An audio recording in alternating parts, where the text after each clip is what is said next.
আসসালামু আলাইকুম প্রিয় দর্শক, অন্য মঞ্চের আলাপচারিতায় আপনাদের সকলকে আমন্ত্রণ জানাচ্ছি। আমি মাঝে মধ্যে কিছু ভিডিও কন্টেন্টস আপনাদের উদ্দেশ্যে আপলোড করি। কেউ উৎসাহিত করেন, কেউ নিরুৎসাহিত করেন। তারপর আমার মনে হয় যে আমার দৃষ্টিকোণ থেকে যেটা আমার মনে হয় সেটা আমি যারা দর্শক শ্রোতা তাদের কাছে তুলে ধরি। আজকে একটা জনমত জরিপ নিয়ে কথা বলবো। এটা অত্যন্ত গুরুত্বপূর্ণ। আমার মূল্যায়নের সঙ্গে একমত হতে হবে এমন না, আপনি নিজেও মূল্যায়ন করতে পারবেন আমার আলোচনার আলোকে। আপনি নিজে মূল্যায়ন করে দেখুন আপনার দৃষ্টিভঙ্গি, আপনার নিরপেক্ষ অ্যাসেসমেন্ট আমার সঙ্গে কিছুটা টালি করে কিনা বা সম্পূর্ণ বৈপরীত্য সৃষ্টি করে কিনা। ব্র্যাক বিশ্ববিদ্যালয়ের অধীনস্থ একটা ইনস্টিটিউট তারা সার্ভে করেছেন আগামীতে কিরকম ভোট দিতে চান জনসাধারণ। সেখানে দেখা গেছে বিএনপিকে 12% লোক ভোট দিবেন বলে জানিয়েছেন, জামাতকে 10.4%, এনসিপিকে 2.3 এবং আওয়ামী লীগকে 7.03। উল্লেখযোগ্য, আওয়ামী লীগ কিন্তু তার নির্বাচনী কার্যক্রমে আদৌ যেতে পারবে কিনা, কারণ আওয়ামী লীগের কার্যক্রম বন্ধ।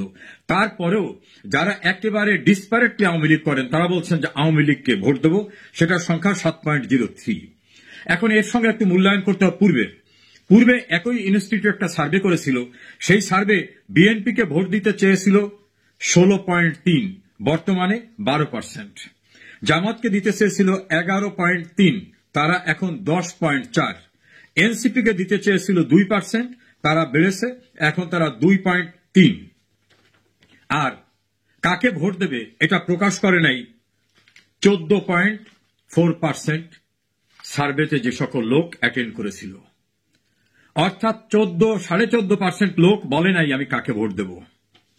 আর সিদ্ধান্ত নেয় নাই এমন কথা বলে সার্ভের লোকদের ফিরিয়ে দিয়েছেন তার সংখ্যা 48 পয়েন্ট। তাতে মোট 62.5% ভোটাররা মুখ খোলেননি। তাহলে মোট যে ভোটার তার অর্ধেকের চেয়ে অনেক বেশি লোক এখনো মুখ খোলেননি। এখন এখানে গুরুত্বপূর্ণ মূল্যায়ন।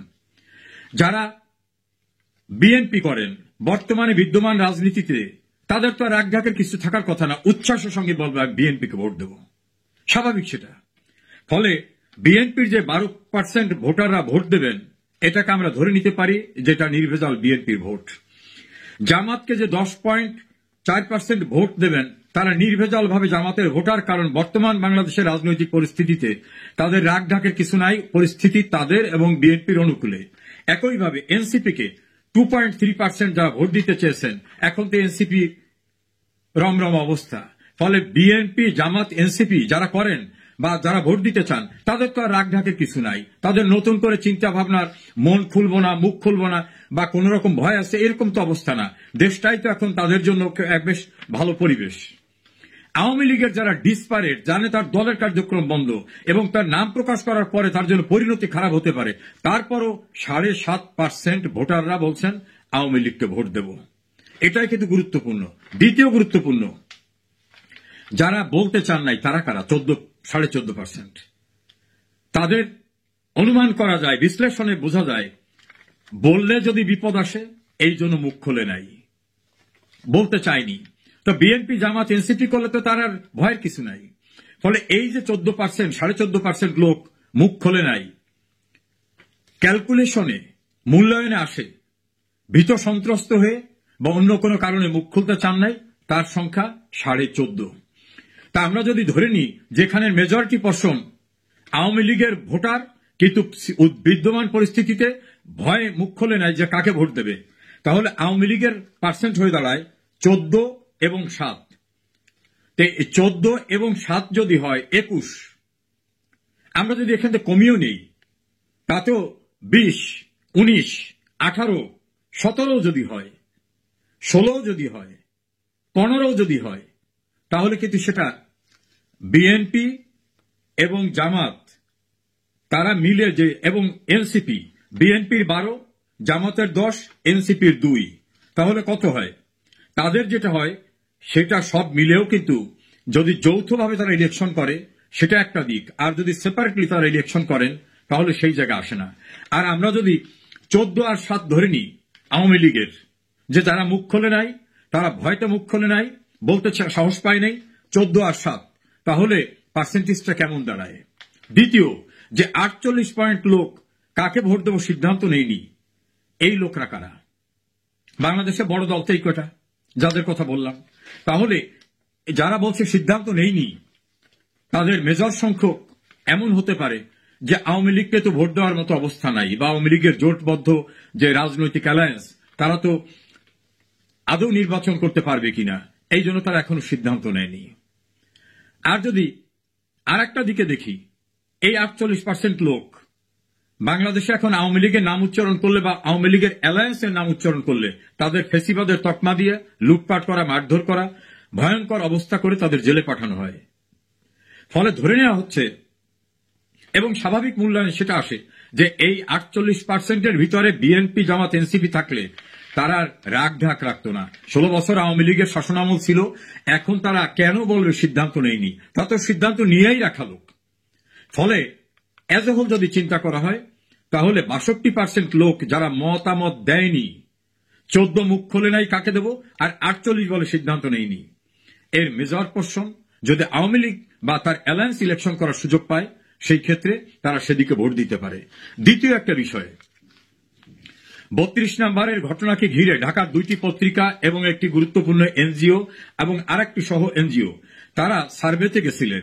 তাদের সার্ভের টার্গেট ছিল বঙ্গবন্ধুকে ভালোবাসে কিন্তু আওয়ামী লীগকে পছন্দ করে না, বা আওয়ামী লীগের 16 বছরের কার্যক্রমের বিভিন্ন ত্রুটি সত্ত্বেও বঙ্গবন্ধুকে শুধু সালাম জানাতে গেছে, শ্রদ্ধা জানাতে গেছে।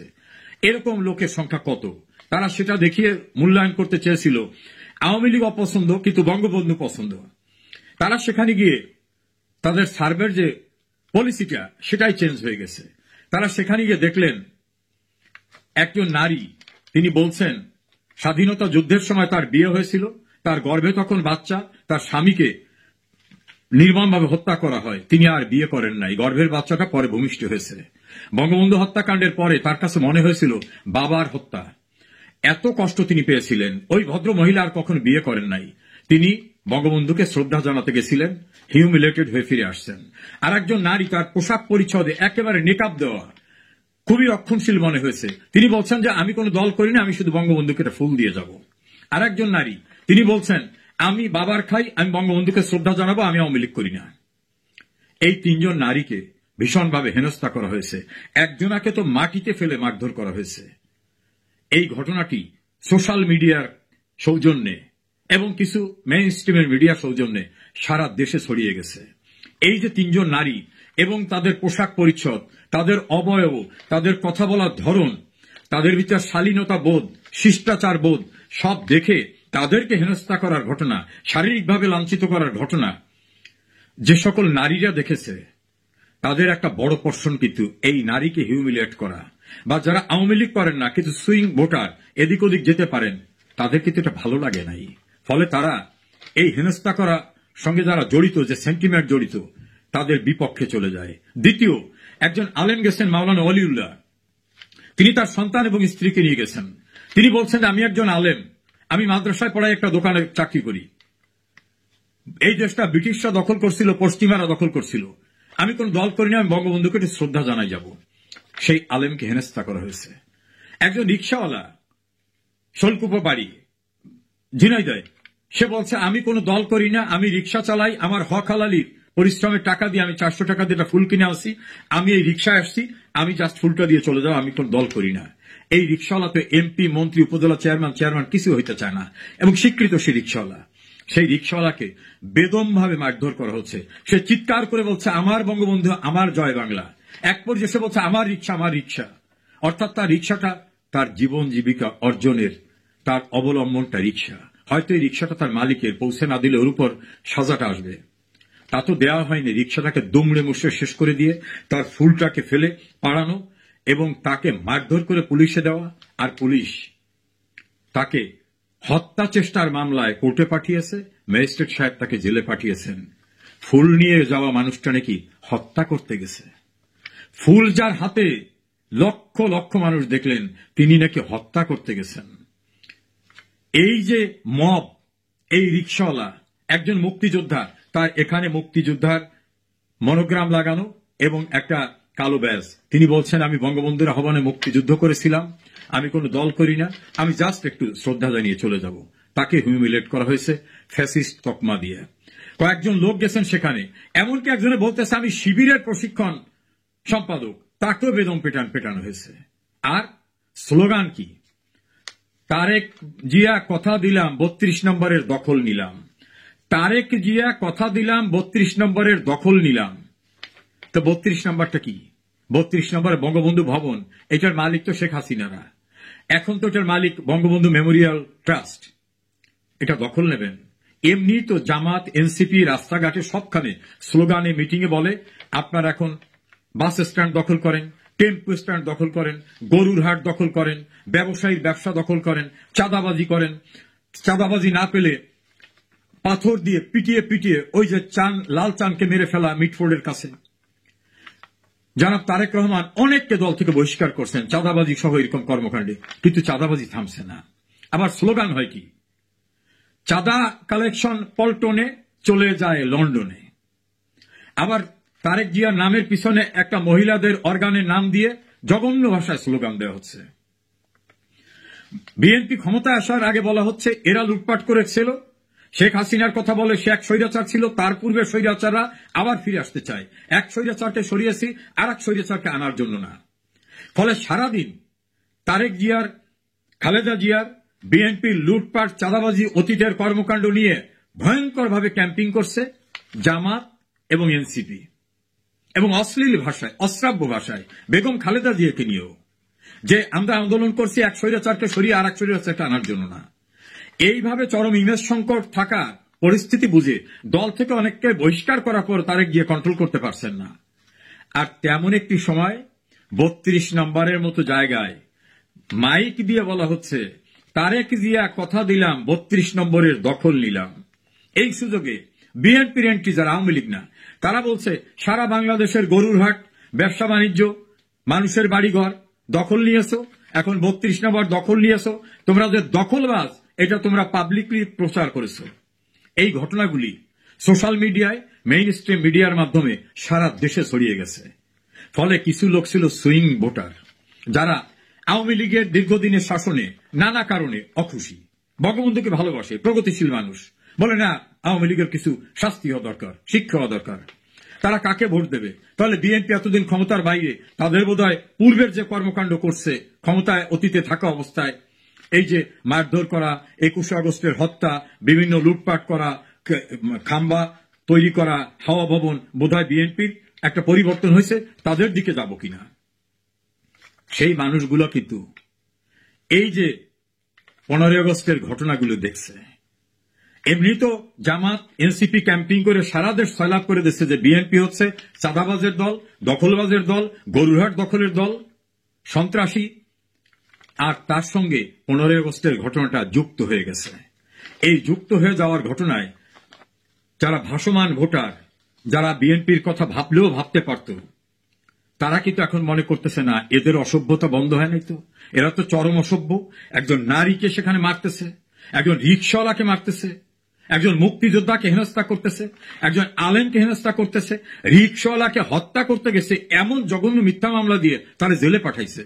যার হাতে ফুল গেছে শ্রদ্ধা জানাতে, সে নাকি হত্যা চেষ্টা মামলার আসামি। সে তাহলে কি সে হত্যা করতে গেছে? এইসব ঘটনায় ইমেজ যেটুক ছিল সেটুক চরমভাবে সংকটে পড়েছে।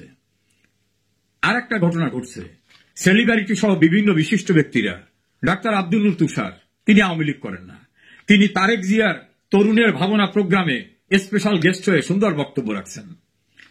তার সহ খায়রুল, যে ছোট পর্দার অত্যন্ত জনপ্রিয় অভিনেতা, আরো অনেকে যারা বঙ্গবন্ধুকে শোক দিবসে নিজের ফেসবুক অ্যাকাউন্টে শ্রদ্ধা জানিয়েছেন, তাদের ছবি টাঙিয়ে জুতা পেটা করছে, এবং তার সংখ্যা প্রায় 100-এর কাছাকাছি।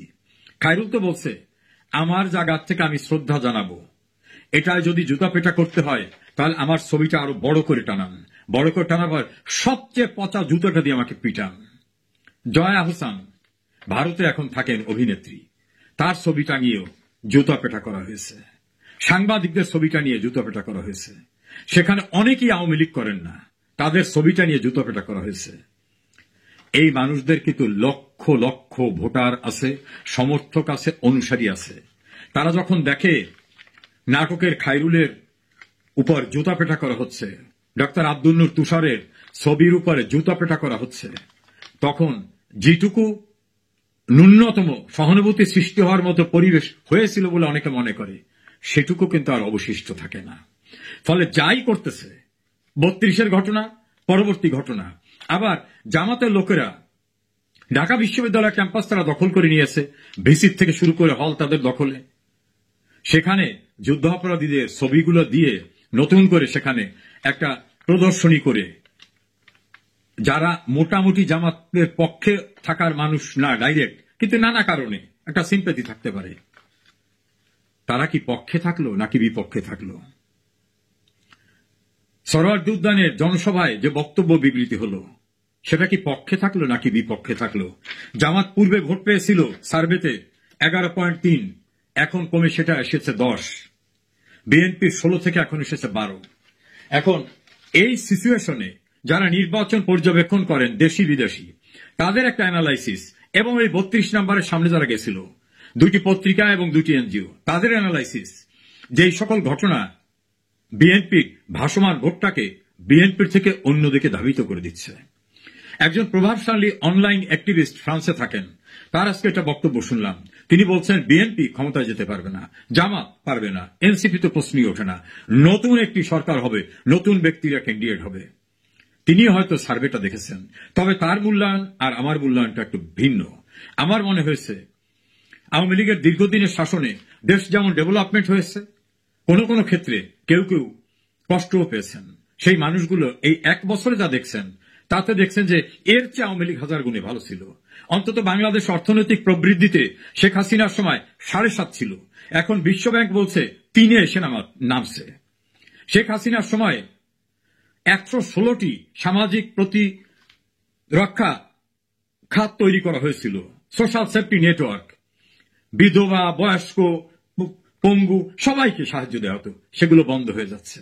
শেখ হাসিনার সময় কর্মসংস্থান হচ্ছিল, এখন দেবপ্রিয় ভট্টাচার্য বিশ্বব্যাংকের রেফারেন্স দিয়ে বললেন 28 লক্ষ মানুষ বেকার হয়ে গেছে নতুন করে, এর ভিতর 17 লক্ষ নারী।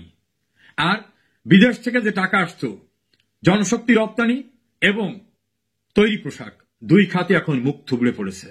149টা শিল্প কলকারখানা বন্ধ হয়ে গেছে, বেকাররা এখন রাস্তায় ছিনতাই করতেছে।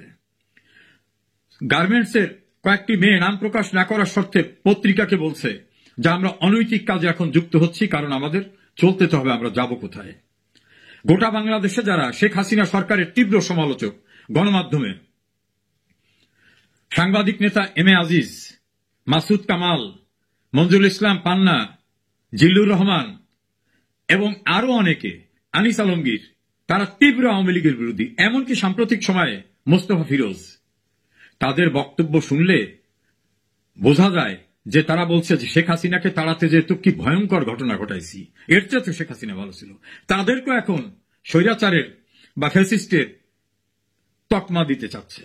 এখন এই সিচুয়েশনে আওয়ামী লীগের পক্ষে মানুষের একটা ভয়ঙ্কর, অপরিবর্তনীয়, অকল্পনীয় একটা পরিবর্তন এসেছে। তারা মনে করে এই সরকার কিছুই করতে পারে নাই, এর চেয়ে আওয়ামী লীগ অন্তত দেশটাকে ডেভেলপ করছিল, অর্থনৈতিক উন্নয়ন, কর্মসংস্থার উন্নয়ন, মানুষের অন্ন, বস্ত্র, বাসস্থান, চিকিৎসা, গরিব মানুষের ব্যবস্থা করেছিল। আওয়ামী লীগের জন্য ফসল উৎপাদিত হয়েছে, এখন আওয়ামী লীগ এই ফসল তার নৌকায় তুলতে পারবে কিনা? আওয়ামী লীগ কি পারবে মুক্তিযুদ্ধের সকল সপক্ষ শক্তিকে একত্রিত করে একটা জোট করে প্রমাণ করতে যে এই দেশ স্বাধীনতা বিরোধীর না, এই দেশ সাম্প্রদায়িক শক্তির না? আমাদের অতীতে যে ভুল ত্রুটি হয়েছে, আমরা সবাই মিলে যেমন মুক্তিযুদ্ধ করে স্বাধীনতা এনেছিলাম, আবার সবাই মিলে মুক্তিযুদ্ধের বাংলাদেশটাকে রক্ষা করব। এভাবে আওয়ামী লীগ কি প্রস্তুত? আওয়ামী লীগের সঙ্গে কি মুক্তিযুদ্ধের অন্যান্য দল, তারা কি বুঝতে পেরেছে যে আওয়ামী লীগ না থাকলে, মুক্তিযুদ্ধের প্রধান শক্তি না থাকলে, তারাও আর কোথাও মুখ খুলতে সাহস পায় না? এখন সকলকে ঐক্যবদ্ধ করে যদি আওয়ামী লীগ তার সাংগঠনিক শক্তি সকলকে নিয়ে, মুক্তিযুদ্ধের পক্ষে সকলকে নিয়ে রেডি করতে পারে, তাহলে এই যে ফসল প্রস্তুত হয়ে আছে, এই ফসল তাদের নৌকায় উঠলে আবার অসাম্প্রদায়িক বাংলাদেশ, মুক্তিযুদ্ধের চেতনার বাংলাদেশ, সমৃদ্ধ বাংলাদেশ, এগিয়ে যাওয়ার বাংলাদেশ কায়েম হবে। অন্যথায় বাংলাদেশ যে বিপন্ন অবস্থার ভিতর পড়েছে, ডক্টর ইউনূস বাংলাদেশকে যত পিছনে নিয়ে গেছেন, একেবারে ধ্বংসের খাদের কানায় নিয়ে যাওয়ার মতো অবস্থাটায় বাংলাদেশ অস্তিত্ব বিপন্ন হতে পারে, কারণ সার্বভৌমত্ব বিপন্ন হতে পারে সেনাপ্রধানই বলছিলেন। ইউনূস বলছেন যুদ্ধ পরিস্থিতির ভিতরে আছি। ইউনূসের ক্যাবিনেটের অনেকেই বলছেন মানচিত্র নতুন করে লেখা লাগতে পারে। ইউনূসের এক উপদেষ্টা তো বলছেন গৃহযুদ্ধ হতে পারে। ফলে উত্তরণের জন্য মুক্তিযুদ্ধের পক্ষের শক্তি যদি ঐক্যবদ্ধ হতে পারেন, তাহলে মানুষের এখন যে স্পৃহা, মানুষের যে সেন্টিমেন্ট, সেই সেন্টিমেন্টের ফসল আপনারা নিতে পারবেন। সেটাই এখন দেখার সময়।